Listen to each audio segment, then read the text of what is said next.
What up? How's it going? So, Chuck, Jimmy, that's what it's all about right now. And I have to see where this goes. I want to say, I knew that Chuck had something to do with this. Like, I suspected it. I did not know. I suspected it. And to see that, man, Chuck was the one behind the call, but because he thought his brother was beneath the line of work that they're in, ooh. And for them to have a class action suit that's so big, the thing that kills me is just, my man, you witnessed Jimmy at work. At the least, you got to give him a chance on that one, right? Like, I just feel like even after thinking about all of it, I'm like, let's say there's a chance he will go back to Slippin' Jimmy. The billboard thing sort of reassured in Chuck's mind. But to witness what he did in the class action suit and all that, you're not even going to give it a try?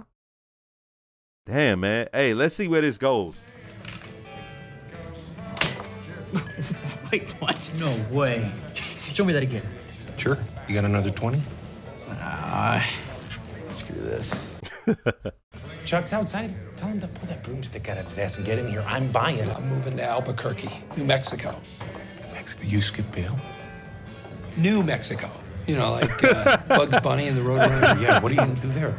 I was done. You understand? I didn't beat the rap. Chuck flew in and saved my ass. You're Slippin' Jimmy. What do you got to change, huh? That hairstyle. You want to spend the rest of your life on that stool? I mean, come on, Marco. Look at there. yourself. I made a promise. Yeah, you made a promise, but it was, what do you call it? Under duress. Look, he got you out of jail, okay? But he's your brother. Marco, listen to me. All right, Chuck's not making me Stop do this. copping. He's giving Just me leave. an opportunity, and I'm grabbing. Stop talking to him. You don't got to convince him. Bounce. Gee, it's like watching Miles Davis give up the trumpet. He gonna let him talk him into some dumb shit. All right, Jimmy. Hey, have a safe flight, all right?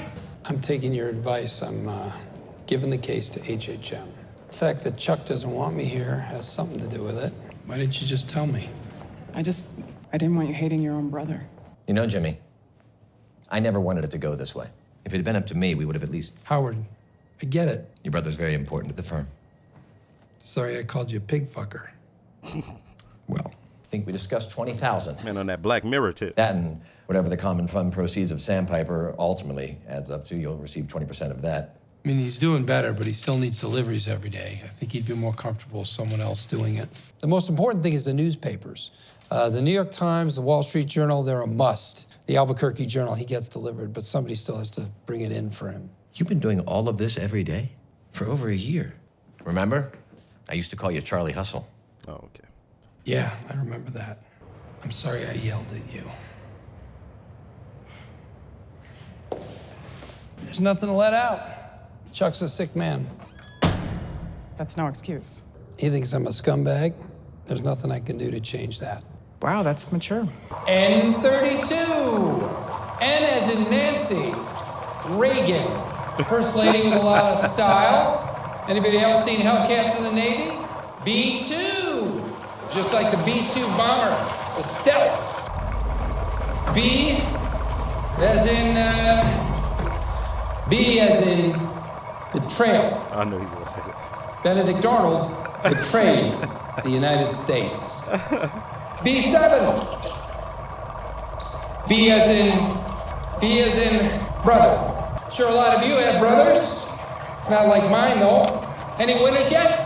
I'm going to say is if it's another B, could have a real problem here.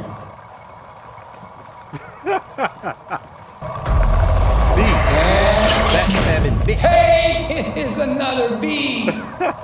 B5 as in, boy, this B thing is really starting to tick me off.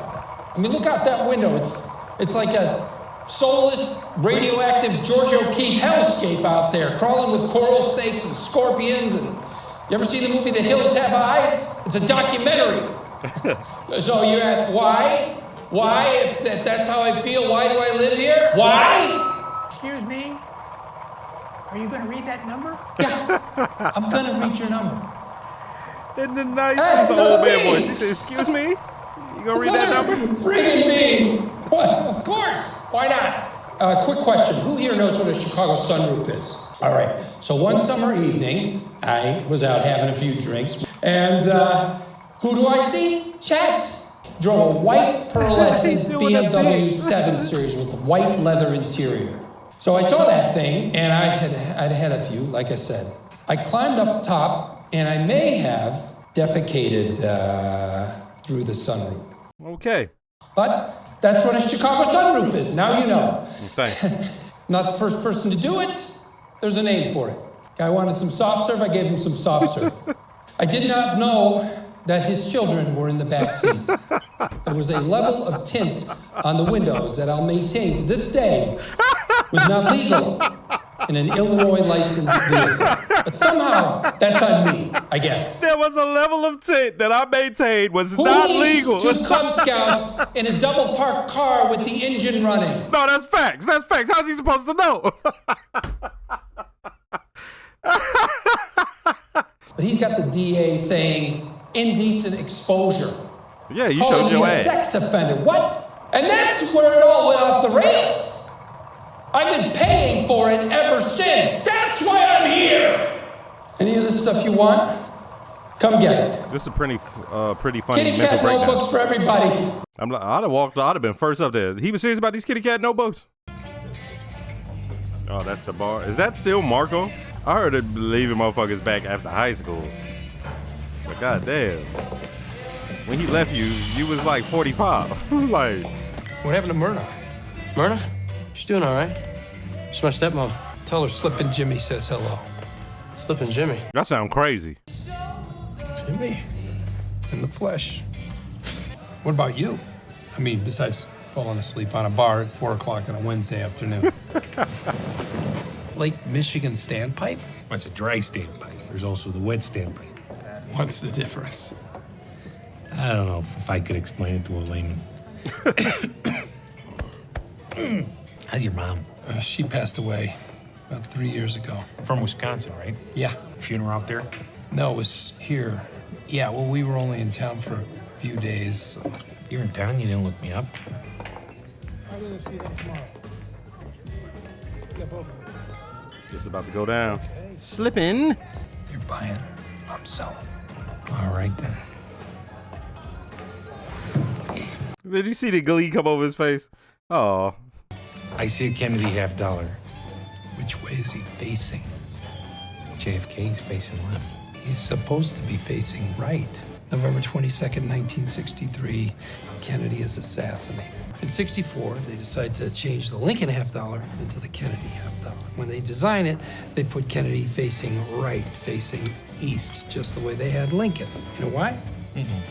East symbolizes the dawn. When he sees that coin with Kennedy facing east, facing the American past, pissed him off. They say he went rogue. He flipped things around so that Kennedy was facing west towards the new frontier, the future. Now, about 1,000 of them made it out into general circulation. They managed to get most of them back, melt them down, but there's still 200 plus floating around out there. You mind, buddy? We're having a private conversation here. I'll take $100 for it. You want me to give you $100 for a $50? I want you to give me $100 for an $800 coin. I use your phone, local call. Keep it short. And when he tells me this is a scam, you know what I'm gonna do? I'm gonna call the cops. Yeah. That move will get anybody.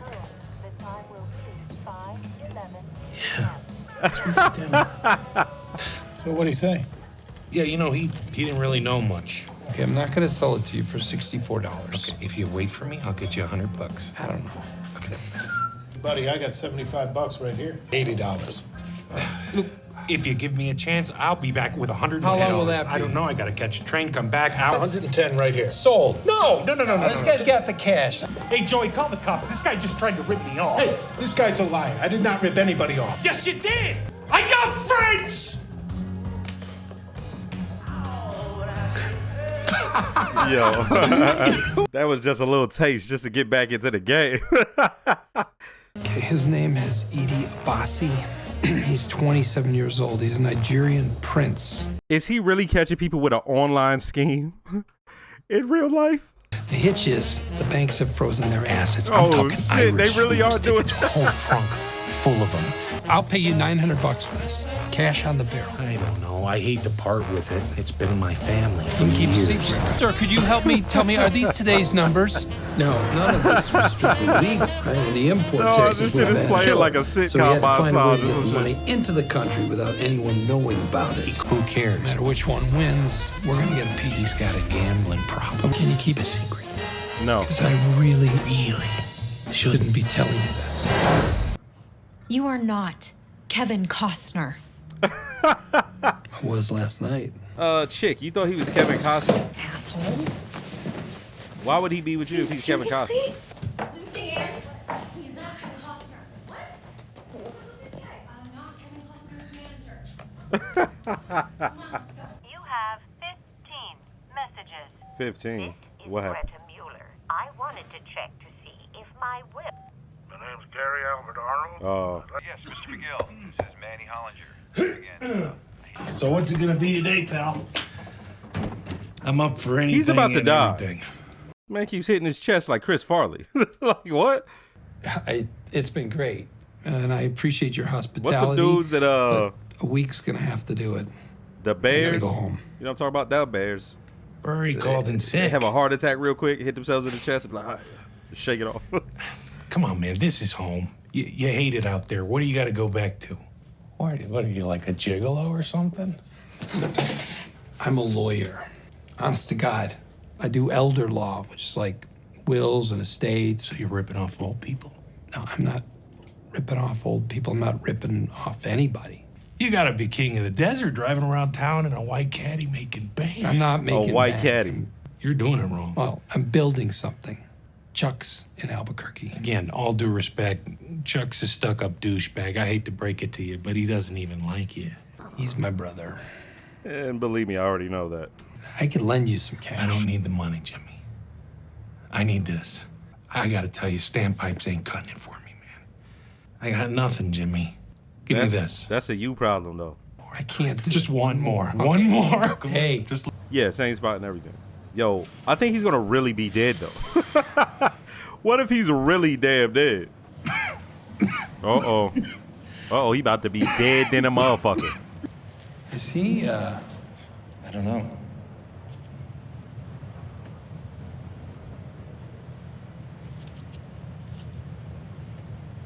Hey, buddy. You with us? Want to split this? Marco, you okay? Marco? Call 911. Call 911! We're in an alley southeast of LaSalle and Shermer. Jimmy, you know what? Save your breath, okay? You're gonna be fine. This was the greatest week of my life. He's ready to go. Hey. Hang in there. Hey! Help! Anybody? Whatever it was, did you get it out of your system? Yep, all gone. Davis and Maine, you heard of them? Sure, up in Santa Fe. Right. Well, they've heard of you too. They've got a partner track position in mind. Wait, what? What? Chuck wouldn't like it. She's a good Chuck friend. has no say in this. You wouldn't be working for HHM, and Chuck can't tell Davis and Maine who to hire. We've been talking to your clients, the Sandpiper residents, and they ask about you every chance they get. I don't know what it is, but you have a way with them. Hey, old people love me. Howard's been pushing this too. Good old Howard. It's a small thing, but to my taste, the Granny Smith apples are a bit too tart. Those are the green ones, right? Right. Oh, and I'd like to try soy milk, so maybe a half gallon of that. Do you need to write any of this down? Because it's okay if you do. He gonna see his boy from the mailroom. So Howard's got you looking after Chuck, huh? Yeah, it's a few extra bucks, you know. How's he doing? Seems okay.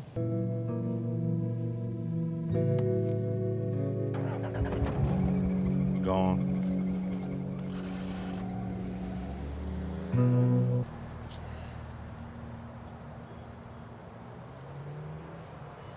Well, that was quick. No charge. Help me out here. Did I dream it?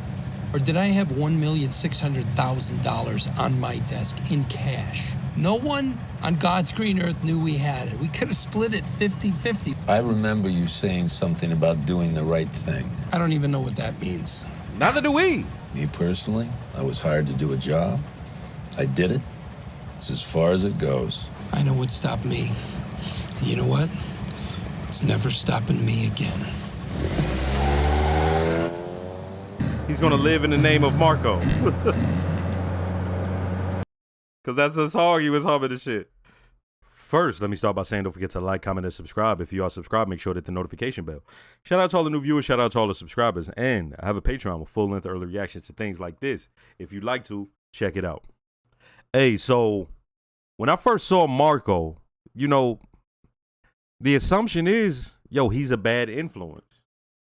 And the thing about them is that they're grown, in their 40s, they're adults, right? And once Marco passes, my thinking is, okay, he's done with that part of his life. That's gone. That's going to set him on the right path. But something interesting took place. It's not that he was a bad influence so much as he was just an influence. And in this case, it opened Jimmy's eyes, and it opened his eyes to something. I'm not all the way clear with it. I'm assuming season 2 is going to be all about that, but it would seem as if his thinking is probably, yo, doing the right thing, that's all well and good, but I have to look out for myself.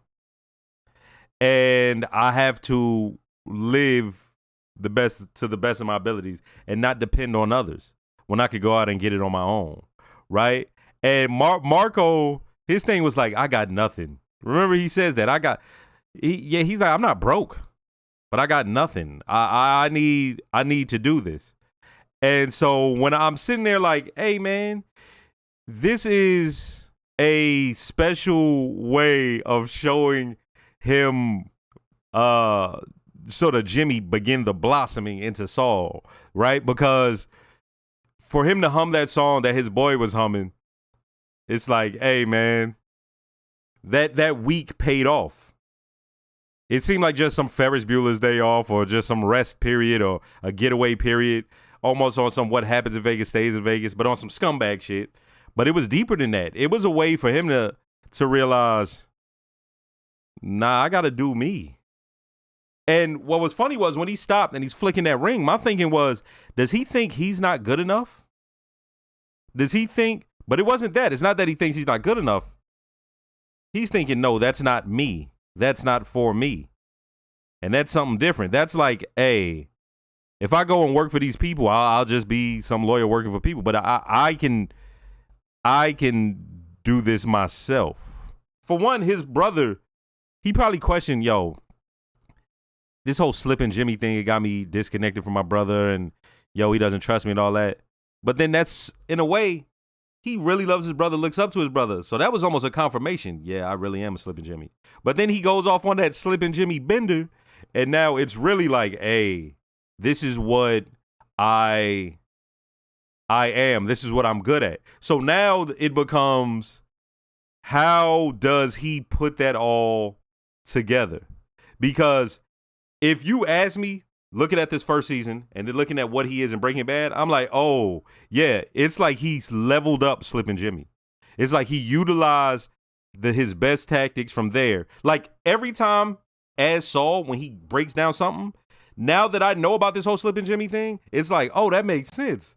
He's using his scammer mind, right? Like, and so this is dope because we got to see everything that led up to it, and we got to see him be a certain type of person, and that didn't work out, right? He need to get on that scumbag tip. Let's see that the part where he's doing the bingo hall, and all the bees keep coming up. I'm like, that's hilarious, but where's it going to go? And it just he goes into this sort of breakdown, and he talks about the Chicago sunroof, and I'm like, okay, that's right. It's whatever. By the time he gets to the part where he didn't know the kids were in there, and then he talks about the tent, I'm losing it because that's fucking hilarious, right? But the thing is, he's like, that's why I'm in Albuquerque. That's why I'm I'm out here. That's what set me off on that path. And his boy Marco being left behind, that was like leaving a part of himself behind. And the fact that Marco was still doing little bitty scams when our guy left, but when Jimmy shows back up, his head is just laid down. It's like, man, what am I? I've lost who I am. And that's exactly what Jimmy's going through, except he had that law thing pushing him to go forward. So imagine then you putting yourself into the law. You're trying to do this, and then your brother telling you you're not good enough. He like, okay, all right, well then I'm gonna just do me. And now we really about to see if it's giving a chimp a machine gun or however you put it. As I said, the head partner or whatever you call it at the law firm, he seemed, Howard, I believe his name is. He seemed not so bad to me. There wasn't a point where I was like, hey, this guy's an evildoer. It just seemed like he was all about business. It never came off to me, and it seems that way. It probably is more to him, but on that last episode, it's like, hey, this guy he's not attempting to fuck him over. And then when Kim says, yeah, he even helped me out with this, I'm like, yeah, that I would expect that. And she's such a good friend. She was. Did you see? It was almost like a sigh of relief. She was relieved for Jimmy. That's some real friendship shit. Not happy, relieved for him, and that was dope. But I wonder how she's gonna take when this man doesn't show up for the Santa Fe. It basically would have worked out as an interview, right? It was just a chance for them to meet him. We got to see Mike at the end, so Mike has some other work lined up, of course. And the fact that Jimmy confided in Mike, interesting, right? Because he's sitting there just doing his job. He sees him. He's like, what? I haven't seen him in a while. And then he comes out like, man, we could have split that money. And he's like, okay, why didn't you? Right? Yeah, going forward, I'm not sure what's next. Now, like I said, this seems like the beginning of the turn into the scumbag lawyer, right? Yeah, what was there anything else in this one? Oh, the scammer scene was hilarious. When I realized that they're doing the Nigerian scams from the emails, but they do it in real life, that shit's hilarious. They was pulling out all the stops. And as my man said, hey, this was the best week of his life. Hey, yeah, this was good. It wasn't on like some cliffhanger shit. It just has me interested in that next season. And as I said, this is like actually my kind of show because you get to see him do that lawyer shit. And then that last episode was it was basically like a comedy. And it was a little bit of friendship and all that. But yeah, man, next season.